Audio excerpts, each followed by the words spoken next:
All right, guys. So joining me today is Tyler again, and we have something special for you. It is called the tiers list. Now, what you're probably normally used to is a tier list giving you the absolute best champions for an ELO that give you the highest chance of winning. But what we did is actually did the opposite. We wanted to find and develop a list of champions per ELO that actually give you probably the lowest percent chance of winning if they're on your team. So the idea is it's a tiers list. You cry when you see these champions on your team in that ELO, and we broke it down and we used lots of input from Twitch chat, win rates, and we're just going to go through it now.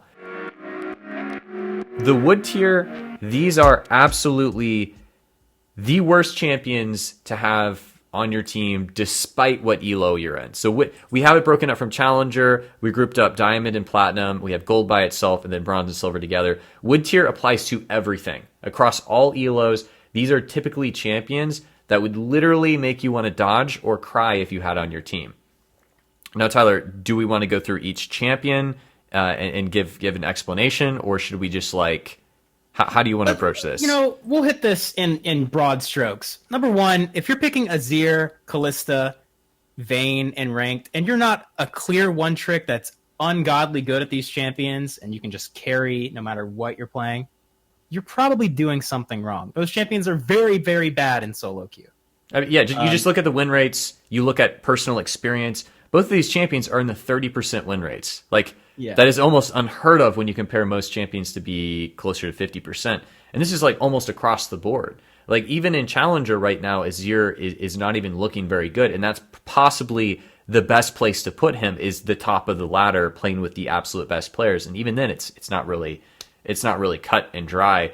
Bard was one that we kind of went back and forth on. Ultimately, we put Bard on here because he's receiving a lot of nerfs indirectly. Electrocute, Cheap Shot, Scorch. These things that he potentially could be taking are being nerfed, but he's also a very difficult to play champion with very volatile win rates and low elo. And he potentially has a game-ruining ultimate where if you have an inexperienced auto-filled Bard, he can basically...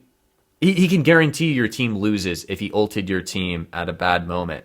You have Ivern, a champion that realistically doesn't even fit in League of Legends. Very, very strange champion. Very difficult to play. Very much team element oriented. I would almost never want to see Ivern outside of just being in direct 5-man communications, because he doesn't have solo killing power. He gets bullied out of his own jungle. It's just, he doesn't really have a good keystone. His win rates across the board are just terrible, and he's not a champion you really want to have on your team. Kog'Maw, super nerfed because of the itemizations like Rageblade being nerfed over and over again. Lane bully champions like Lucian and Jhin are rampant right now. Kog'Maw just basically loses lane and doesn't have the same scaling that some other AD carries have later in the game, like Jinx, or is somewhat comparable, but you don't have that trade-off that makes it worthwhile. Yeah, Nunu. That's the big thing about the wood tier, is that it's Azir and Bard for mid and support that are really bad. Yeah. And the rest is just junglers that don't do enough when you're in solo queue, that don't have one point in the game where they're stronger than everybody else, and AD carries that do the exact same. They're just not good enough when you put them against early game AD carries, and they're not good enough when you put them against late game AD carries. So that's why we have wood tier. It's just don't pick these champions. If you're one trick of these champions, I'm very sorry. You can try in the comments below to describe why you think Ivern is actually a really good champion, and we'll keep that into consideration for the next tiers list. But for now, wood tier, don't practice these champions, even if you are very rapidly climbing or even if you plan to make it to higher tiers soon. Just don't practice. Apparently, Ivern mains are statistically the most likely to AFK as well. No source other than Shadow Circles from Twitch chat, but it makes sense. That's I believe it. Yeah. If I played Ivern and my team wasn't doing well, what can you really do? So we got through the wood tier list. Now we're going to go into the challenger list. Yeah, and I think it's pretty important to mention a couple people that are not in wood tier that very easily could have been. So Ezreal's basically close. Wood tier, but in gold specifically, Ezreal's not that bad because at least he can farm, and gold players still know how to auto. So Ezreal's okay in gold. Another person that's not on the wood tier list is Ryze. A lot of you people are probably saying, Ryze, that guy sucks. Yeah, but in Challenger, because pro players do need to practice Rise for their pro games, pro players will actually practice Rise in solo queue. And that makes it okay to play Rise in Challenger. The Rises that you see, totally okay in Challenger. So but yeah. I mean, building off of that, like there are certainly champions on here that are close. Even Akali was close to being wood tier because you look at her win rates, they're awful across the board. Like almost nobody is winning more than like I think the average win rate in like bronze and silver is like 36% win rate with Akali in 2 positions. No one knows how to play her yet. She is overpowered in Challenger. There is no doubt that in Challenger and solo queue right now, Akali is pick ban. She's a high skill cap pick. People understand how to play her. They're starting to learn her at a higher level. Anywhere else, people just don't have enough games in. They don't have the mechanics to play her effectively. They don't understand her. So there are certainly champions that were close to being wood tier, but there were 1 or 2 exceptions in like a particular ELO. But this so far is the one. This is the tier list we have so far for the wood tier of the tiers list. So then we move on to Challenger, and Valkrin can explain a lot more than I can about why these champions are not good in Challenger. But you'll see some standard picks that you just usually don't want to see the higher you go on the ladder, like Nasus and Master Yi. I would even put Volibear in there. When you get higher on the ladder, you don't want to see those champions in general. Even Garen. But we can actually... I'll let Valkrin talk about... And Ezreal, of course. I'll let Valkrin talk about the Challenger list now. So one of the biggest issues with Ezreal is that I'm giving this from a North American's perspective. I think North American Ezreals do not play him aggressive enough, even in Challenger. You typically see games in Challenger end very quickly. So if you were to have an Ezreal paired up against a Lucian, it's a losing lane. The Lucian's just going to shove, get a lot of pressure, kill opportunities, take the turret early. Ezreal's left spinning. Ezreal on Korea, though, is played correctly. They pick the right support matchups with them. They end up being more aggressive in lane. But even then, the win rate for Ezreal is not very good, almost in every ELO. Very high pick rate, win rate not very good. When you see an Ezreal, it's the go-to autofill player or champion for that player. And even in Challenger, a lot of players think, oh, hey, I play top lane mainly, but I'm autofilled to ADC. I can just play Ezreal. Realistically, Ezreal's not good enough right now for you to win when you're autofilled with him more than 50% of the time. So Ezreal's definitely on here. He's a champion that you see. You're worried that player's maybe autofilled. Even if they're not, and they're a good player, you wish they were playing something else. Galio. One of the reasons why I have Galio on here is because even though he's very much team-oriented, in Challenger, Galio has a lot of losing matchups against champions that are picked very commonly, one being Talon. Talon, perhaps one of the best mid lane champions in the game in solo queue, has one of the easiest laning phases against Galio. So if you were to ever like blind pick Galio or have a Galio in your team, you're likely to get counterpicked and lane stomped. Pro play, you see less assassins picked, and it's weird to say, but usually assassins counter Galio. And Zoe also does very well against Galio as well, one of the other extremely strong mid lane picks in Challenger. So ultimately, Galio is like not really bad per se in a team game, but he's bad in the laning phase to the degree that in solo queue and Challenger, you're basically going to have a losing feeding Galio most of the time. Garen is a champion that is probably the best champion in the entire game for bronze. He has the highest win rate, really strong, really easy to play. But once you reach Challenger, the level of effectiveness of Garen falls off dramatically. Too easy to kite. Players are going to lane against him more effectively. There is like a couple like Garen one tricks that are like hovering, sometimes master tier, sometimes dropping back down to diamond. So you can definitely see there's sometimes effectiveness with Garen and close to the higher elos, but almost never do you see Garen be effective specifically in Challenger, and it's usually only when there's a mismatch in player skill, regardless. Lissandra, a champion that is more predictable than Annie, but has potentially way more problems with her, not only her laning phase, less damage, still loses lanes to basically all the mages, including Orianna. Just a champion you see, and you're just like, this champion needs a rework. Why are you playing at the highest level of play? This champion is not ideal for this level of play at all. However, Lissandra is actually quite good in lower elos because she is easy to play, has that easy effectiveness. Mordekaiser, a champion that requires your opponents to basically make some pretty critical errors in order for you to snowball. They have to not harass you in lane. They have to basically pick melee bruisers against you. Those are the only matchups where Mordekaiser truly wins. Mordekaiser is losing matchups versus Jhin, Draven, Lucian, and these are all the best ADCs right now. So if you have a Mordekaiser in your team in Challenger, chances are he's in a terrible matchup. And if he falls behind, that means you don't get Dragon, which is a big part of his kit. And even if you're like thinking, oh, what if we just get their ADC Ghost? You've probably already lost the game because they've already taken all of your turrets, and Mordekaiser can't do much about that.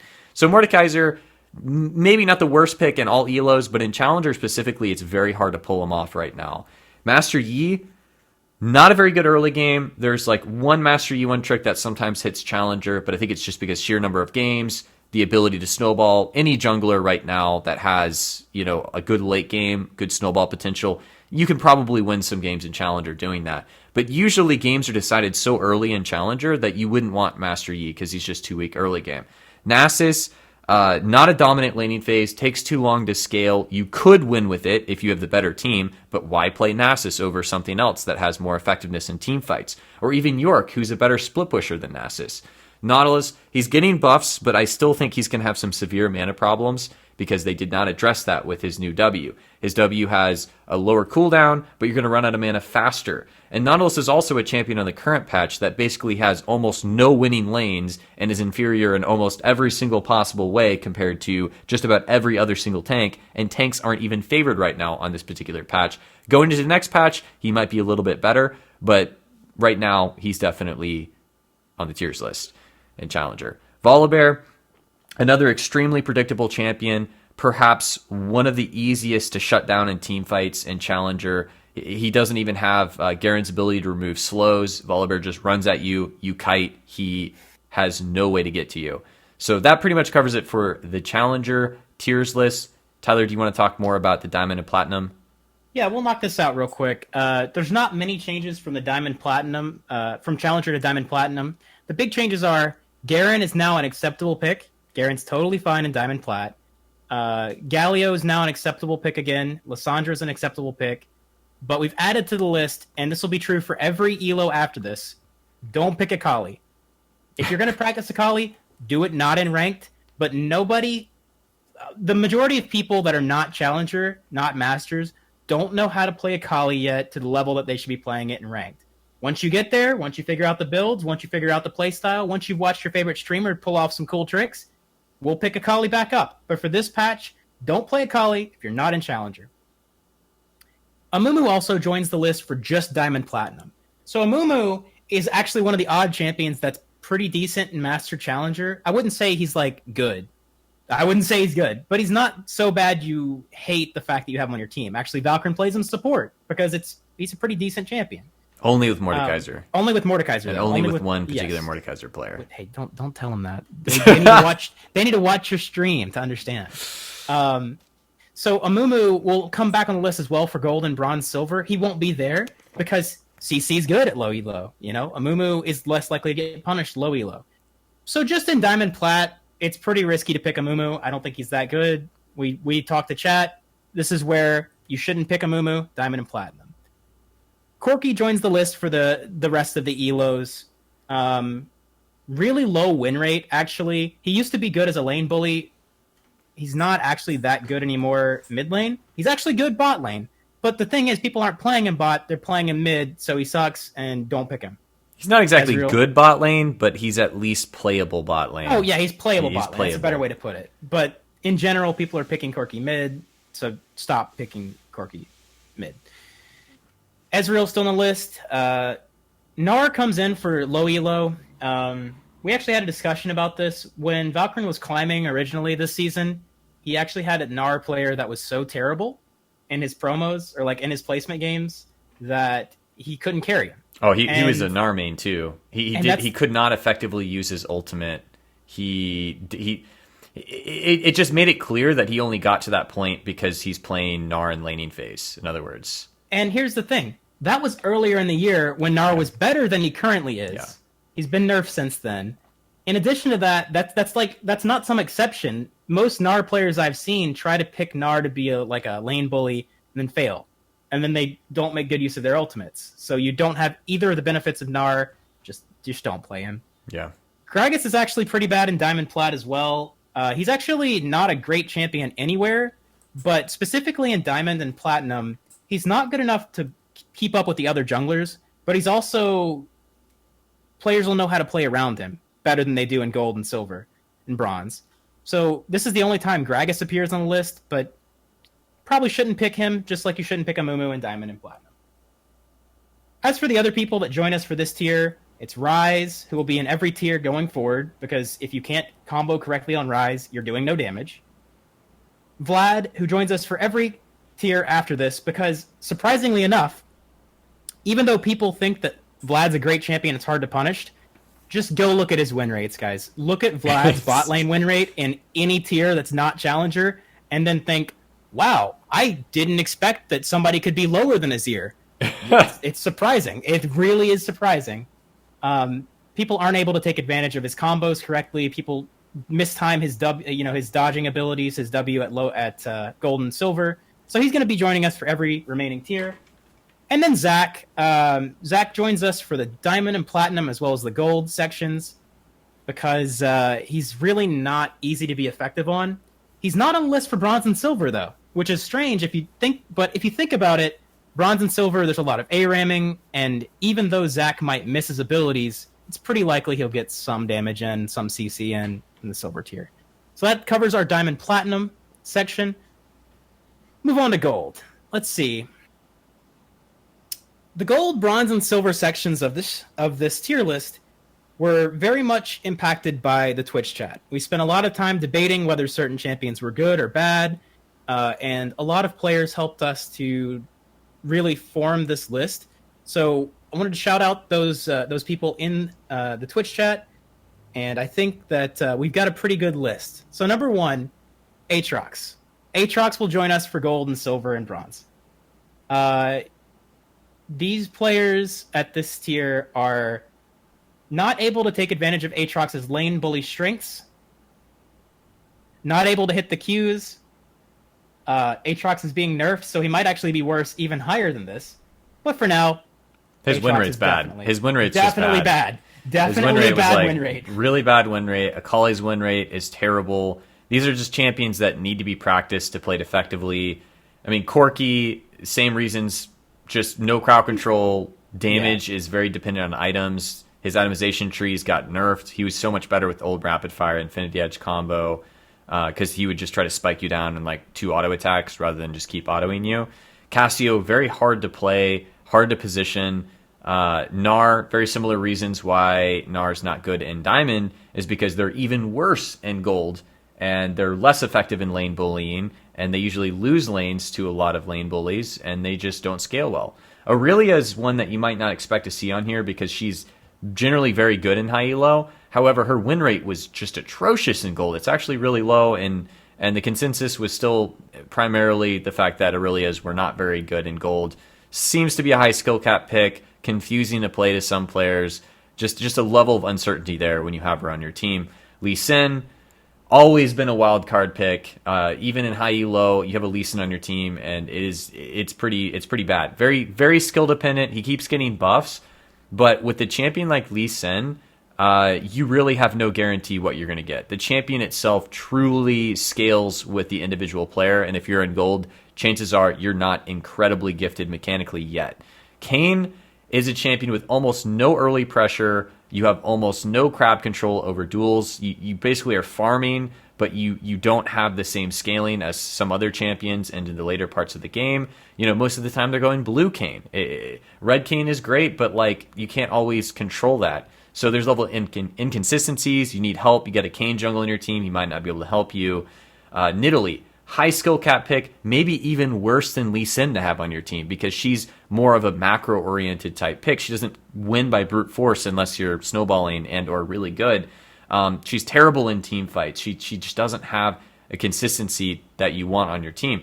Rakan is a champion that is broken because of his ultimate, but you will die and lose the game for your team with a bad engage. Going at the wrong time, misusing your abilities. He's getting squishier next patch. Harder to play. Still broken probably in Challenger, but in somewhere like Gold, you got to be really careful about picking Rakan. Something like Alistar is just a more consistent pick.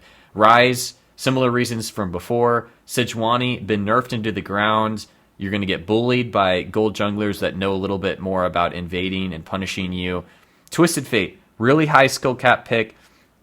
The higher up the ladder you get, the more effective he is because of the how much better you are mechanically, but the advantages you give to your team end up being a higher advantage. Around gold, it's just not quite enough. You're going to lose lane to assassins. Your teams aren't going to be able to make use of your ultimate. You can't hard carry team fights like some other champions.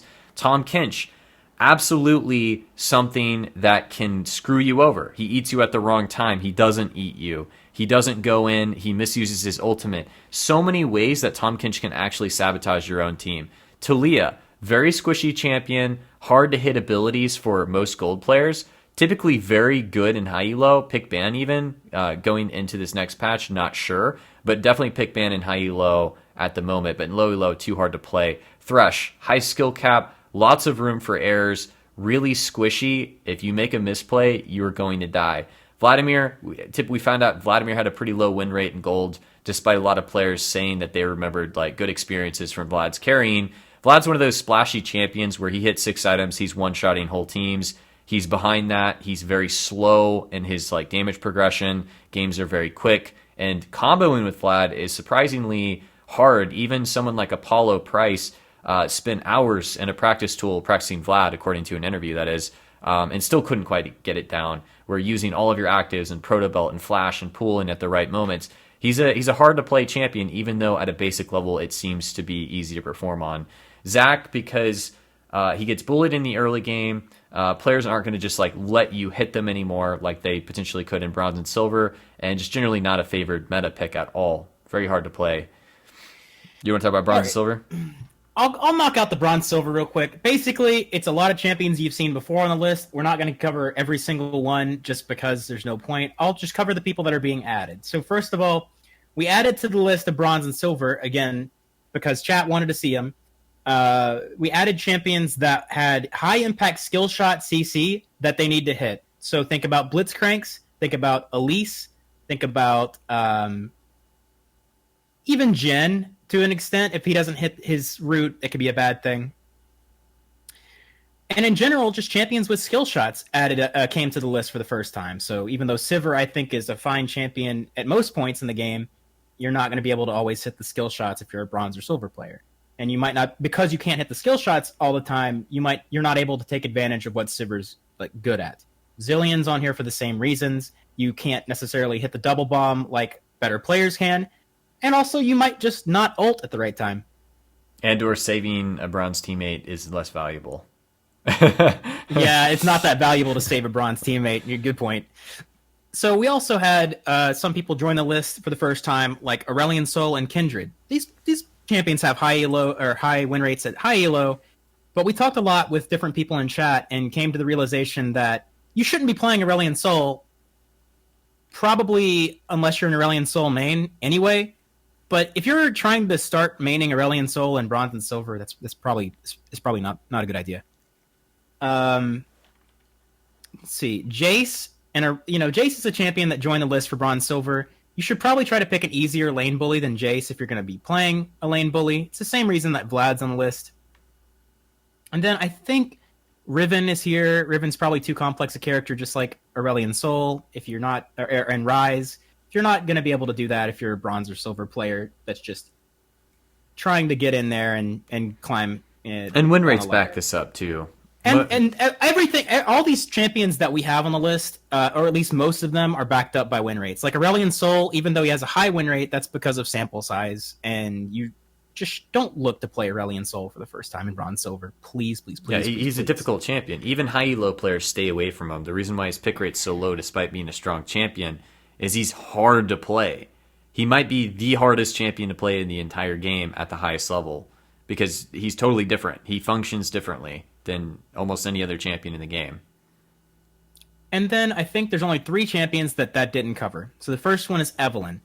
Evelyn's stealth doesn't matter that much. You don't get that much value from being able to avoid wards if there are no wards, or if people aren't using the map at all. We actually thought Evelynn would have a high win rate in bronze and silver, but we were surprised to find she has the highest win rate in Challenger and Diamond Plus right now. So she's basically the best jungler in the game, if played correctly, but not in bronze and silver. Not in bronze, yeah. Insane champion, not for bronze and silver players. So you might see your favorite streamer like Tarzane or Metaphor jungler players saying, "Oh man, Evelyn's so overpowered," or even me when I'm playing Evelyn. In truth, the champion is just not effective in bronze and silver, even though it's technically overpowered. It just the stats don't back it up. Sure, if you get good enough at it, you probably can climb, but like statistically speaking, it's not working out. Like maybe that's the one outlier on here that I might move, but like most players that are picking up Evelyn do not know how to play her correctly enough, fast enough to climb. So yes, they're trapped. And you just look at the win rate for bronze Evelyn, and you see that it's very low. Fiora also, she's here because of win rate, and Camille's very similar in win rate, but Fiora's here because she doesn't have fallback patterns. Camille does. Like Fiora has one speed, one way to win the game, and in bronze, that way to win the game is not effective. And then finally, Gangplank. Gangplank is interesting because I don't think he's that hard to play, even for bronze players. You're not going to be effective with the barrel, though. You're probably not going to be able to chain barrels.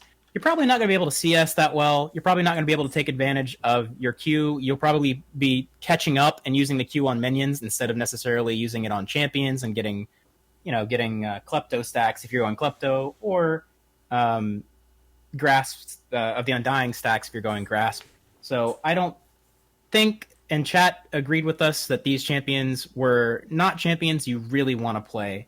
So that's the tiers list. Going forward, it took us a long time to make this on stream because we talked in detail with chat to try to make sure that everything was an accurate representation of these different elos.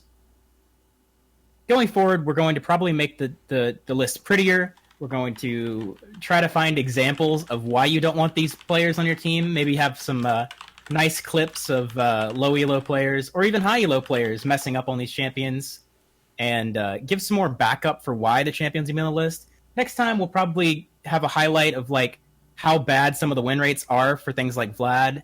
But for this time, we thought it would be interesting to go ahead and get this out and see if you guys like it. Comment down below if you think we're wrong about a certain champion, because we could take it off next time. We could keep it on. It depends on what you guys think. Also, comment if you like the video. If you don't like it, we can just not waste time doing it. So it's all up to you guys. We're trying to give you more content because we've been hearing that people want more Valkrin videos. So people want more League videos. There's been an outcry for original League content videos. So here it is. And if you don't like it, take it up with my cat. He'll bite you. Out of love. So thanks for watching, guys. I appreciate it if you guys check out my streams throughout the week. I'll be producing more content as well as playing some League games, interacting with chat, and of course, Chewy will be joining us as well. And Tyler's been assisting me. Thank you so much, Tyler, for helping with the video. And thank you, Twitch chat, for helping interact and give us this feedback that has helped make this video possible. Until next time, guys, have a good one.